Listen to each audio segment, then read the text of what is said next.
আপনাদেরকে আমি দেখাই। তো বন্ধুরা, আমি আজকে চলে এসেছি একটা আলুর খেতে। তো আপনাদেরকে আমি দেখাচ্ছি যে আলু এখানে লাগানো হয়েছে। তো আসলে আলুটা লাগানোর হয়েছে প্রায় 19 দিন হলো। দেখেন যে আলুর গাছ। তো আসলে গাছে আসলে আলুর বীজ যদি ভালো হয় তাহলে আসলে গাছ ভালো হয়, এটা স্বাভাবিক। দেখেন এখানে আলু আছে, এখানে দেখেন নাই, আবার এখানে আছে। আসলে যেগুলো আলু আসলে ভালো আছে, আসলে দেখেন গাছগুলো অনেক বড় হয়েছে, অনেক সুন্দর হয়েছে। কিন্তু আসলে অনেক জায়গায় আলু নাই, এরকম একটা অবস্থা। সব আলুগুলো সমানভাবে আসলে বের হয় নাই। তো আসলে এই জমিটাতে কিন্তু সেচ দেওয়া আছে। তো সেচ দেওয়ার পরে আলুটা অবশ্যই একসাথে হওয়ার কথা ছিল, ঠিক যেভাবে এইটা আছে। তো এইভাবে এই লাইনটা, কিন্তু দেখেন এখানে নাই, গাছ নাই। তা আসলে যদি আপনাদেরকে আমি দেখাই যে গাছ নাই, আসলে সেখানে কি সমস্যা, তো আমি একটু দেখি আসলে সমস্যাটা কোথায়, একটু বের করার চেষ্টা করি। আমার তো মনে হচ্ছে আসলে আলু হয়তো বা পচে গেছে। তো দর্শক বন্ধুরা, আমি আপনাদেরকে বলবো যে আসলে কৃষি সংক্রান্ত আপনাদের তথ্য পেতে অবশ্যই আমার এই চ্যানেলটি সাবস্ক্রাইব করে রাখবেন। যে কোনো তথ্য আপনাদেরকে আমি দেব।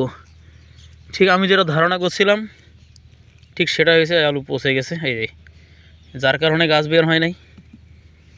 আসলে এইখানকার কী অবস্থা, ওই যেটা আছে এটাই কী বল বের হবে, এই যে দেখা যাচ্ছে। তো আসলে এটার কী অবস্থা,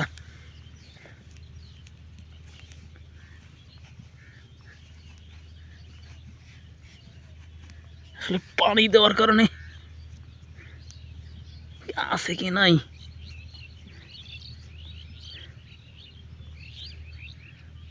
আছে এই যে কি বলে বের হচ্ছে। সমস্যা এটা অনেক। এখানে কি অবস্থা একটু দেখি।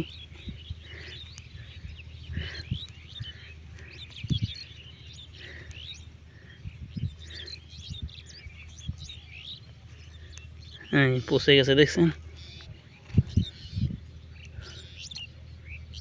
আলু নষ্ট হয়ে গেছে। তো আসলে যার কারণে এই সমস্যাগুলো হচ্ছে। তো আসলে এবারে আলুর জাত বা বীজ আসলে কোনোটাও তেমন খুব একটা ভালো না, যার কারণে এই সমস্যাগুলো হচ্ছে। অনেক জায়গায় আপনাদেরকে আমি দেখাবো যে আসলে গাছ নাই, এই যে এখানেও একই অবস্থা, এই যে গাছ নেই। তো এটা সমস্যা। এই যে এটা আলুর ক্ষেত, আসলে 19 দিন বয়স, আসলে আলুটা এতখানি দেখেন এরকম হওয়ার কথা ছিল। কিন্তু যেগুলো গাছ আছে সেগুলো গাছ অনেক ভালো আছে, কিন্তু অধিকাংশ আলু পচে গেছে। এই যে এটা